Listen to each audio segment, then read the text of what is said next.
Hello, my name is Hugo Prévost, and this is SVGA, your PC Retro Gaming podcast. With me, as always, is Robert Hiltz. Hello, Robert. Hello, Hugo. Very nice to meet you once again. We've spoken, a week ago now, and pretty happy to talk to you again. We are having a special episode today. A special episode today. We have a guest. So with us is the CEO and founder of the Zoom platform, Mr. Jordan Freeman. Mr. Freeman, thanks for joining us on the show. Thank you for having me. It's a pleasure. And we're going to talk about, of course, as I said, the Zoom platform. We want to specify it's not that Zoom. Maybe I got a little anecdote for you too. We actually I came up with the name in 2008 before Zoom video conferencing existed. So if it ever became a problem, I can say that at least. That's pretty good. And of course, Zoom is a online shop when you can buy retro PC games. And my first question would be, how did it came to be? Because it's one thing to say, I would like to play retro games. And it's a whole other thing to say, I'm going to start a company to sell those games. To answer the question, I should really go back to being a kid. I always loved playing games, and I ended up wanting to read more about them and mess with them more than even playing them sometimes. And that hobby grew into the business. When I was 14, I started a company, just a local one, to do computer repair. And I actually had to tell AVG Antivirus at the time, they've been acquired by Avast, but that I was 18 when I really wasn't, in order to resell the antivirus programs. But unfortunately, when that occurred, that would have been 2006 or so. And, I started doing that. But the problem was, at that time, it was difficult to get people to believe that a kid knew how to fix a computer. They kind of went, oh, that's great, but I'd rather go to Geek Squad or Data Doctors, which are some ones we have in the U.S. I think Canada, you guys have Best Buy there, right? With Geek Squad? We do, yes. Okay, so I did that, and I got some business, but not really enough. I also thought it'd be a good idea to set up a site. I called it Head-to-Head Gaming, where people could play games against each other online and maybe bet on their their skills. Let's say, we were going to play, Call of Duty, and I said, Hugo and Robert, let's play, and, we'll each put in $20. Whoever wins gets the pot, $60. Unfortunately, though, shortly thereafter, the U.S. gambling laws changed, and that's why World Gaming at the time, which became Virgin Gaming and Gamer Saloon, which my website was similar to, they moved offshore and they had to shut down, and I needed to figure out some other things as well. And one of the things that I had noticed was, when I was growing up, I would play my family's Packard Bell, and it had these great pack-in titles, Windows 3.1, MS-DOS. It had Mega Race and the Knowledge Adventure series. Did either of you play those? Unfortunately, I don't think I've ever played either of them, but I do remember seeing Mega Race, I think. Gotcha. Well, Mega Race was unique in that it was one of the few FMV games that was actually fun to play, and the video footage was great because Christian Eriksen, the actor who's since become a friend, he knew not to take it seriously and to do it tongue-in-cheek, and it was making fun of American gladiators and reality TV. It's kind of like Bill Hicks. It was so ahead of its time, and I loved it. And, as computers progressed, you got Windows 95, 98, and XP. Unfortunately, I wasn't able to play that game anymore, nor the Knowledge Adventure ones. Obviously, I wanted to revisit Mega Race more. I mean, you kind of grow out of Knowledge Adventure, as fun as those were, but I couldn't get it to work. And finally, I discovered this thing called DOSBox, and I went, oh, okay, you can do that. So I had just done that for fun. It's like modding an Xbox, that kind of thing, which is also kind of how I got started. So eventually, I thought, these games, they're kind of going to be like vinyl records. People are going to want to replay the classics and maybe discover, hidden gems that get more respect later on. You take, say, Iggy Pop, for example, or a lot of guys who I mean, I love the Stones and Clapton, but you want to go back and find out who inspired them: Howlin' Wolf, Muddy Waters, Little Walter. So in any case, I thought that would be, a good way to go. And so I formed Zoom platform Jordan Freeman Group, which was a bit of a misnomer at the time because I wanted to sound bigger. It was just me. And I started reaching out. To American publishers, and if I even got a response, it was thanks but no thanks. So then I thought, well, maybe I'll get lucky if I try some of these European companies, because one of the other troubles was, well, why don't you come down to the office? And I actually got a few people to respond. First off was Justine Boivin it was funny. They were Microids, and they were just turning into Animate Interactive, and they've since turned back to Microids, I think, as of 2 years ago. And Justine, we hit it off, and I said, it'd be great to get these games like Mega Race back on Steam, and one day we're hoping to launch our own platform. What do you think? So she introduced me to Julian Renzajo, her partner, a great guy, and we started working together, and we converted a ton of games for them, including quite a few that GOG had deemed impossible, like Khan Barbarian's Blade, and speaking of Mega Race, some other Cryo classics like Arthur's Knights 1 and 2. Mm-hmm. So I did that. And then one of the greatest strategy games ever that I loved was called Commandos. Did either of you play that? Oh yes, that's the the tactical one where you're exactly the warboard. Yeah, by Prévost Studios in Spain.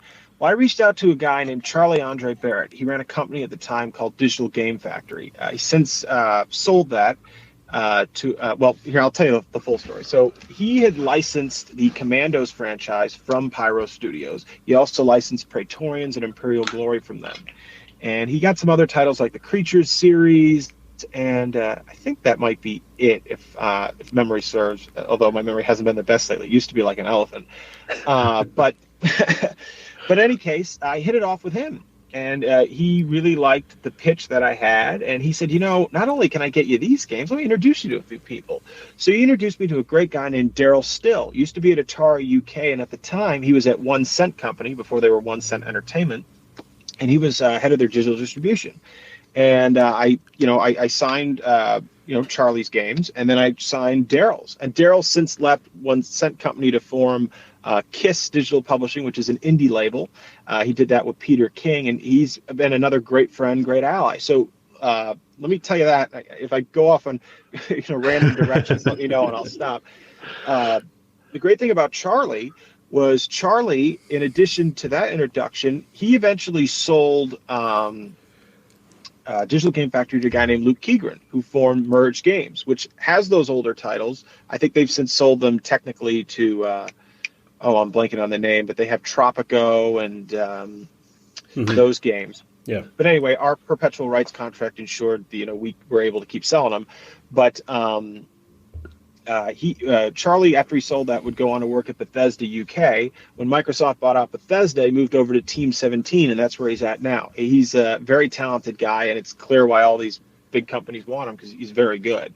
And he started off in sales and handling retail and supply, and he's since moved into handling, the digital version of that. So I reached out to him. We got those games going. Then with Daryl, 1 Cent Company, and then reached out to a woman named Ludmila Ludwig, who owned Fireglow Games, the Sudden Strike series, which is kind of like, I would say, a mix between Age of Empires and Commandos. Have you guys played Sudden Strike? Yeah, a bit, yeah. Or, cool. Yeah, so we got Oh, sorry, go ahead. No, I was just going to say, yeah, I spent a little bit of time with that one, not a ton, but I had a friend who we'd go over and play at his place. I got you. Cool. So they had done Stranger as well. The Sudden Strike actually started because the team, Fireglow, was originally effectively, because it was mostly the same people, but it was called, I think, Nashi Igri, a Russian developer. They created a game called Counteraction, which we also sell, and that would they would go on to form Fireglow Games and create Sudden Strike, which was basically a modernized version at the time of Counteraction. So I got those under my belt, but I noticed, it was still difficult to get this across. Thankfully, I've generally had a deeper voice, and I think I was able to, fool some people on Skype that I wasn't just 16 years old calling up, which I was, 16, 17. But then I said, it'd be cool if I could get, I could talk to somebody who's, done this before, has the experience, and, maybe partner with them. Maybe there's someone out there who would get it in America. And I remembered, as I mentioned earlier on the call, growing up, I was fascinated even just reading about games. And what's considered, I'm not religious, but it's called the Bible of the games industry, The Ultimate History of Video Games by Stephen L. Kent. It's even used in Harvard Business School. That's like, it's literally a video game encyclopedia. It's a brilliant history, and I'd always read it and enjoyed it. I enjoyed reading that, and there was this great show called G4 Icons. G4, there was originally, I think, a channel called Tech TV, and it merged with G4. Unfortunately, it kind of went downhill after that. But before it did, there was this thing called G4 Icons, where they interview industry luminaries and talk about the history of consoles and franchises. Did you guys ever watch that? Yeah, a little bit, yes. All right, cool. So they had two great episodes, the history of the Sony PlayStation, the history of the Sega Dreamcast, which Steve was on. And there was an executive on there that was on both videos because he was instrumental in the launch of the PlayStation and the Dreamcast, and that guy's name is Bernie Stolar. I want to give a little background on him before I tell you how I met him, because he's I would say the godfather of gaming, which I can't take full credit for because Eva Wu coined that phrase. She's a very nice, great friend who worked with Bernie at Adscape Media before he sold that to Google. But to give you Bernie's background, he started off actually in advertising. And then he created a company called Pacific Novelty Manufacturing with a friend of his called Brian Semler. And what they would do is they kind of came up with the concept of the Neo Geo by SNK before it even happened. The idea of, okay, you already have this real estate in terms of the arcade machine. What if you just swap the boards out and, you kind of had games swapping in and out? So one of the first ones he did was a game called Mr. Do, which was done by Universal, not Universal Studios, but Universal, the Japanese games company. Did you guys ever play that? Not me, no, sadly, unfortunately. Not. Well, it's a bit similar to Dig Dug. The best representation of it in the modern era, I would say, is the Super Nintendo port. I think Black Pearl Software did that. So he did Mr. Do, and then they started making their own games, like Mr. F. Lee, NATO Defense, and this one brilliant one called Shark Attack. And what ended up happening with Shark Attack is, speaking of Universal Studios, and Steven Spielberg and Sid Sheinberg, they sent their goons over to Bernie. And you'll love this. They told him, hey, if you do anything about sharks, you got to pay rights to Jaws, which is ridiculous. And, but we're gonna go nice on you, Bernie. We're only going to charge you royalties on the first 1,000 units. We're only going to charge you royalties after the first 1,000 units. And Bernie said, okay, fine.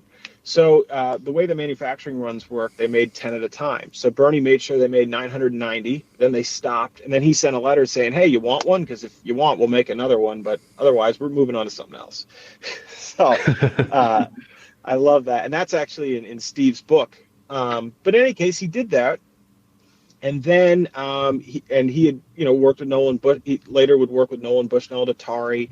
And he was even there when the Tramiels came into play. And eventually, he became president of Atari and actually led the development and the release of the Lynx handheld, which, in terms of any handheld, even giving the Game Boy a run for its money, I'd say it was the Lynx, certainly from a technological standpoint. Obviously, Nintendo's strategy was, as it's always been, never to have the top tier hardware, with the exceptions maybe being the N64 and the GameCube, but it was able to compete, and it had some great titles. So Bernie would eventually leave Atari, though, to co-found Sony Computer Entertainment America and develop the concept of the PlayStation. Ken Kutaragi actually originally conceived the PlayStation as a Super Nintendo add-on. And you guys probably know this. Obviously, Nintendo kind of got cold feet, went with Philips to make the CDI. Sony, feeling that betrayal, said, well, we'll just build the whole console ourselves. And so Bernie, as executive vice president of SCEA at the time, his job was to acquire as many franchises as he could. And especially original content that wasn't necessarily on other platforms. And thanks to him, PlayStation got Crash Bandicoot, Spyro the Dragon, the Oddworld franchise. Speaking of which, Sherry McKenna and Lauren Lanning are great friends of ours. We have the Oddworld games on Zoom. And he also got Ridge Racer, some fantastic titles. Hopefully I'm not forgetting any. And he did that for them. And then, unfortunately, after the launch was so successful, Sony Japan started forcing a lot of the American and European guys who built the launch out. And Bernie ended up getting a letter. He was wondering what he was going to do. He ended up getting a letter from Hayao Nakayama, who was on the board of Sega. Mm-hmm. And he said, look, we'd like you to come work for us. So he became president and chief, or he first became chief operating officer at Sega and then became president and chief operating officer. And he was responsible for, Soul Calibur, getting Soul Calibur there, helping to create the concept of Crazy Taxi, and getting all those games off the ground. And one of the things he'd do is, because EA was refusing to publish not pretty much anything on the Dreamcast, he was the one who acquired Visual Concepts and created 2K Sports, which he'd eventually helped them sell to Take-Two, which is now, it's to this day 2K Sports. Jordan, I'm sorry, I'll have to cut in. It's quite interesting, but I feel we're diverting a bit away from the maybe the topic of this. Fair enough. All right. Well, but it's really interesting. But yeah, so like I said, eventually you went up to you had this company. Like once again, the Zoom platform. So I reached out to Bernie. If you look him up, you can see his history. And I told him, look, I think games are going to be like vinyl records. People are going to want to replay the classics, which had been my pitch all along. And he was at a company called Get Fugu at the time. And he said, well, how'd you get this number? I said, well, we were at that conference. I said, I lost your business card, And he goes, all right, well, tell you what, he had this office in San Francisco, and it was near a place called the Wingtip Club. And he said, why don't you meet me there on Thursday? I think it was Monday or something at the time. I'm like, yeah, I'll check my schedule. I think I can do that. Really, I had nothing to do, but I also had no money. So I thankfully just went, okay, look, I don't have to pay for a hotel. I can just fly in first thing in the morning and fly back last flight at night. And in case you weren't aware, I'm in Scottsdale, Arizona at the time. Right. So I do that. And when I show up, he's, I think, pretty surprised at, who shows up. And I'm, floored by, oh my God, I'm meeting Bernie Stolar. So we're both kind of in shock. But we kind of pretend that it's not, like, we can see it on each other's faces, I think, but we pretend it's not. We have the meeting. I pitch everything to him. I explain how we can do this and what I've done so far for about 45 minutes or so. And eventually he taps the table and goes, I've heard enough. And I'm a little worried when he says that, and he goes, all right, I'm in. How do we do this? Yeah. And we've worked together ever since. And shortly thereafter, I cold called Vince Desi at Running with Scissors, who's been another guy who's backed us forever. And he said, hey, I'm in. And say hi to Bernie. I used to work at Atari with him back in the 80s before he would go on to do Postal and everything. So, yeah, so long story short, so Bernie and I started reaching out to some more American developers. I reached out to Scott Miller at 3D Realms. Not a big fan of him, to be honest with you. He hasn't really thanked us, but the reason Duke Nukem, the original titles, are still available is because of us and our perpetual rights contracts. But, mostly good people that we've met. But regardless, we started reaching out to more of these companies and putting these games out there. And one of the fastest sign-ons ever was Rod Cousins at Codemasters. I think we emailed him in the morning with our pitch, and by, and he's in the UK, by noon or 1 p.m. our time, we had a signed contract and we were ready to roll and working on a lot of the great Sensible Software titles like Cannon Fodder and Sensible Soccer. So yeah, it was it's been a fun ride, and now we're working on our original titles, Shadow Stalkers, and a reboot of Mega Race called Mega Race Deathmatch, and that's kind of let's call it the Reader's Digest version. Do you have any questions? Once you sort of get a company signed on, is it difficult to, bring their their games into your platform? Like, is there a lot of work required in getting something old working on, a new machine? Well, to be frank, I did a lot of the initial releases myself. Right. They weren't, I wouldn't say they were the best, but I got them working, like the Postal 2 Fudge Pack, Aliens vs. Predator Gold Edition, things like that. But very early on, I met a gentleman named Adam Hilson, who's our CTO. And I met him on this great forum that used to exist called Assembler Games. And I was pitching around, hey, is there someone who's good with INO setup who can make installers and you can help crack games? Because at the end of the day, when you want to make these things DRM free and in a legal sense, you do need to break the old copyright protections. Well, Adam is, like I said, I always call him the wizard. He can do anything in terms of hardware, anything in terms of software. His main gig is he works on these measuring devices that like so few people in the world can work on, that he literally flies around the world fixing and repairing these machines and upgrading them because he's the guy to go to.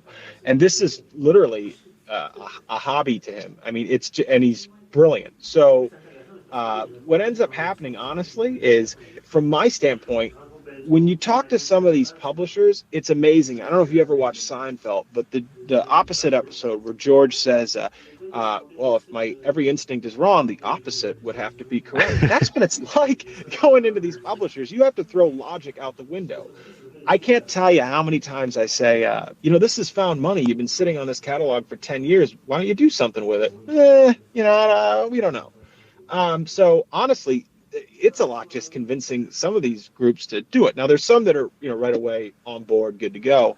Yeah. But when it comes to the games, I've yet to run into a game that Adam hasn't been able to crack. He just does it. Our art team does the art. Check everything over, write up the descriptions, although we got someone helping out with that now.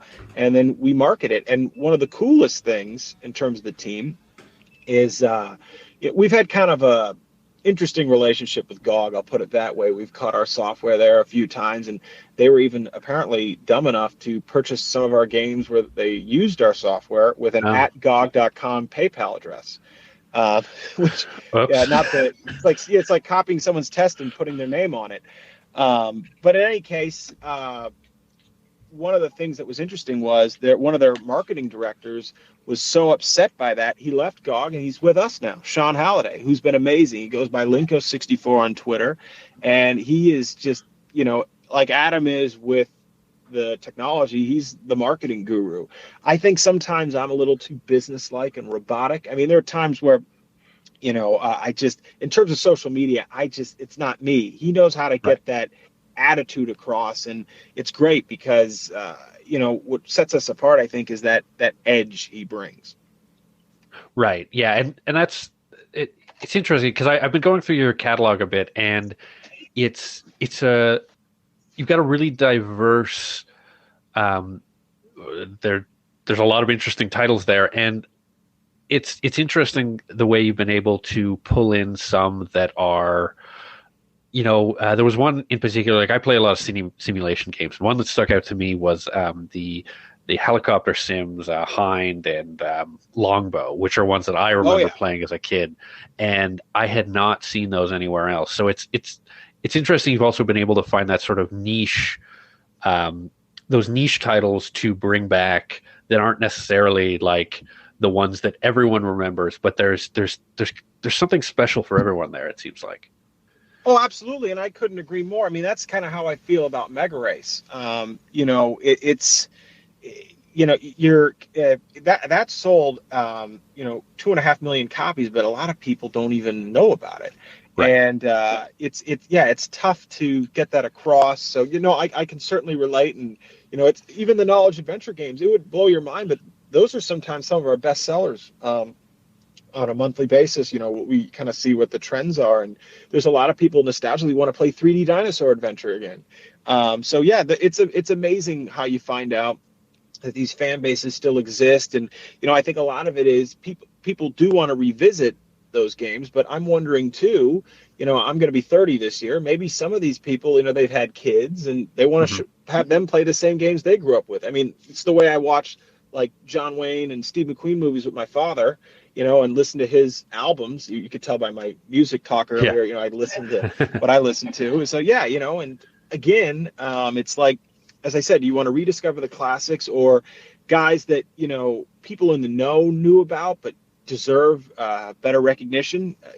That happens too. So yeah, you get the classics, but then let's say like a guy like Iggy Pop or Michael Monroe from Hanoi Rocks, it's the same kind of deal, like with a game, like you said, like Hindsight, something that is instrumental in this industry that inspired simulators going forward or what have you, that again, the people who make it are like, oh yeah, that I listened to that, or I played that and that inspired me to do this. To be able to bring that to a new audience is really exciting. Yeah, that's kind of one thing we talk about a lot on this podcast, is how playing these old games, especially ones that aren't sort of the AAA titles of their day or what have you, you start to get the sense of, how games evolved over time and how one thing leads to another. And it doesn't necessarily have to be the biggest thing, but there's something in a lot of games that you can learn a lot more from the smaller titles than the biggest ones. Well, I would agree. And I think I'm trying to think of a good example of that, that we have even. Well, I mean, in some ways, you could say Cannon Fodder inspired Commandos, or Enclave inspired a lot of RPGs. I think Enclave is a game that is, unfortunately, it's a Starbreeze title, but it's before they did Payday and everything, and I think that just is amazing. Interesting. That's actually one I've never played. Oh, well, I'd highly recommend it.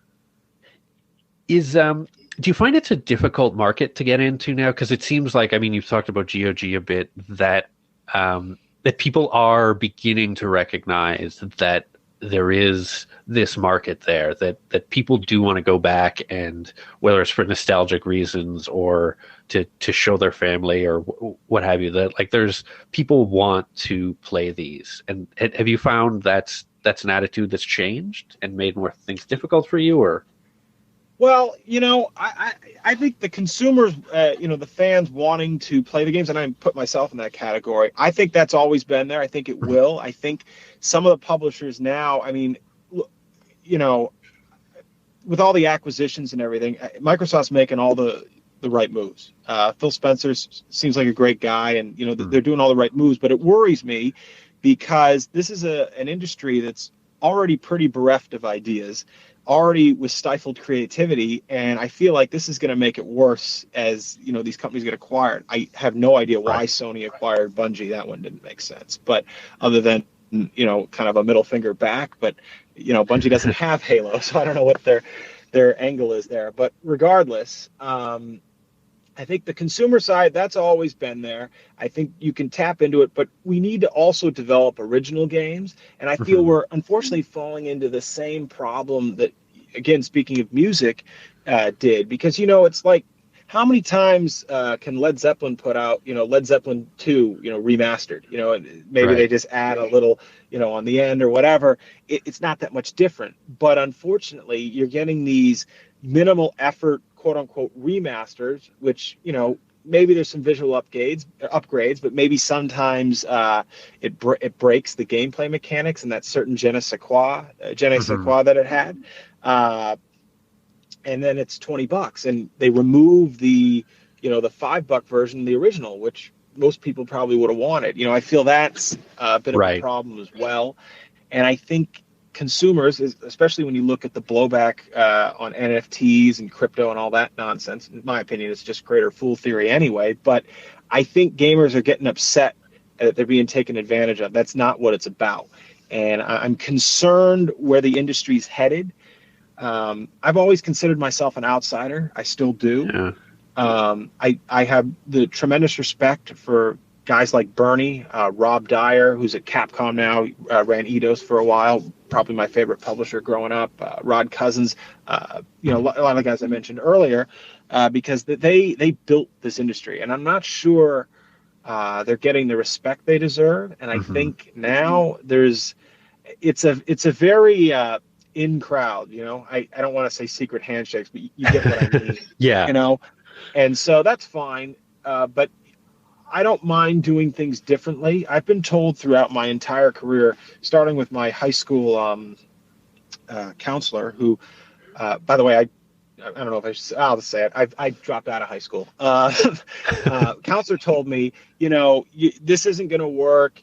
You can't just start a company. There's major corporate. You can't compete. You should go to work, Right. get a steady job and steady salary. And I just never believed that. And I don't like listening to people. Just one of the reasons why I left high school. But I always loved to read, and I always loved to push further and push the envelope. It's kind of like asking the best looking girl at the school out. Of course, I don't like to look in the small term just school. The worst she can say is no, and if she does, it's her loss. And nobody else, quite frankly, has the balls to do it. So why not? You got a shot. And the same thing works in the business world.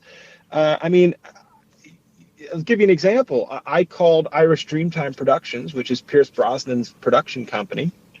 I spoke to his assistant, and I pitched an idea for a game that we're actually working on now. And they said, okay, we'll think it over. Thanks for the pitch, and we'll get back to you. And to be honest, I didn't think I'd ever hear back. Well, 3 or 4 days later, I get a call. Is Jordan there from a 310 number? I go, I'm sorry, it's hard to hear you. I'm in my car. This is Pierce Brosnan, and I couldn't believe it. I pulled over, down to earth, incredibly nice guy, incredibly supportive, just heart of gold. But again, we're taught when we're growing up to believe. You can't reach this, you can't reach certain levels unless you're already there. I don't believe in that. Yeah, some people get a head start, but networking is networking. And if you deliver the proper elevator pitch, you can get guys like Bernie and Pierce to respond, and you work and you put in the effort, it can happen. Now, there's still some luck involved. I'm not saying it's fair. But and there's still things I'm upset about, but you just keep working and hope for the best. Hopefully that was interesting. I don't know. Yeah, no, I think that's a really good way of looking at it. And you talked a bit about sort of developing new games and how that, I guess that is sort of how you see part of the future. It's not just bringing back the old things. It's bringing something new, but with sort of a more independent spirit, I guess.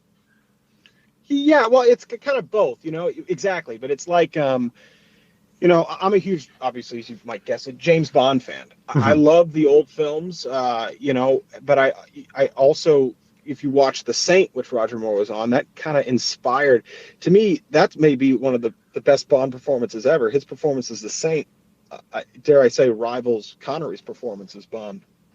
And just looking back at that, it's great to to re-experience that.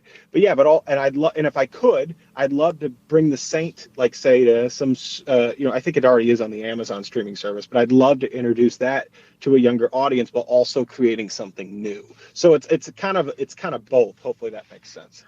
Right. In a sort of way that you pay homage to something without necessarily doing the exact same thing. Correct. And at the same time, I want to do whatever I can to introduce people to that, because unfortunately, as time progresses, some people's history is last week, Right. We can't forget these things unless, we repeat the same mistakes in some realms, and in others, I feel like something's lost. Yeah. Well, it's interesting in the way that you see a lot of retro shooters seem to be coming back. Like one that comes to mind is Dusk, but there's a whole bunch of them that have that sort of somewhere in a Doom sort of feel, like a lot of high gore, high action, not so much. I agree, and Dusk is great. No, I totally get what you're saying. And is that kind of what you're talking about? That sort of bringing back the vibe of some of these older games where it's they're not as complex. They don't have the same sort of technical, mastery. We're not talking about like ray tracing and all this stuff, but they have a certain essence to them. Well, for what it's worth, I think generally once you can put a name on something, let's say grunge, for example, it's already done. Right. And I think with the boomer shooter, you kind of got the same problem. I think there's too many at this point. Dusk was one of the first, and that that's fantastic. But it's great that these things are happening, but I'm talking to not even just simpler mechanics, but just something. Man, I wish I could articulate this better. Some sort of unique gameplay hook that, again, it kind of harkens back to the old days, but there's also something new. I hate to sound like a publishing executive because you're constantly told that, don't alienate anyone, do it like we've always done it, but do something new and exciting at the same time. But hopefully that makes sense. Like what we're working on now, it's got a Hitman thief stealth-esque vibe. But there's another element that we've added to it that I don't think's been done before in the stealth genre. So hopefully that makes sense in my explaining of that.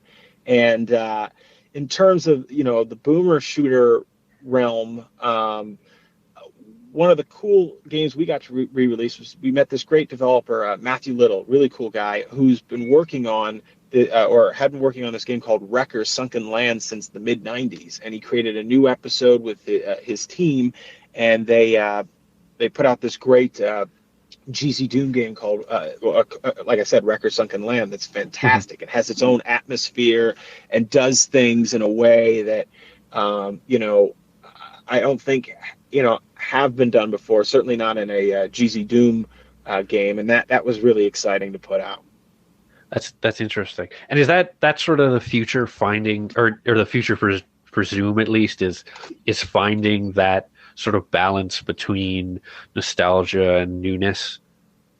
Yeah, I think we definitely want to keep, keeping the old games updated and getting them out there. Anybody who wants to work with us to do that, we're open to it. We want to keep helping those indies get that spotlight, like you're saying, and we want to make our own stuff. But I would say, the top priority is helping the indies and getting our own stuff out there, because unfortunately, working on the older catalog releases, again, while it's still number 3 on the list, I want to do that. As I mentioned, some of these companies, they seem okay with these broken GOG releases. I mean, there are plenty of games on GOG, if you check their forums, that simply don't work on Windows 10 or even Windows 7. And it's a shame, because we've extended the olive branch to help them fix those. There's some Steam games that need some updating as well, but, we love Steam. We have a ton of our work on Steam, but GOG would be the perfect partner, but they just, I don't know. I guess they prefer just to buy our games and try to do it themselves. But, but yeah, no. Preserving that history is so important, especially too with, again, all these acquisitions and rights getting tangled up. Untangling that is very important. For the preservation. So I guess that's the other thing. It's about preserving history and getting people a spotlight that maybe didn't get the chance before. And that's I guess our mission. And there you have it. Thanks to Jordan Freeman, the CEO and co-founder of the Zoom platform, for taking the time and sharing his insights with us. If you want to catch up on our previous episodes, including our mini DLCs, you can find them on pieuvre.ca. We're also on Balado Quebec, Apple Podcasts, Google Podcasts, and Spotify. For Hugo, I'm Robert, and thanks for listening to SVGA. See you next time.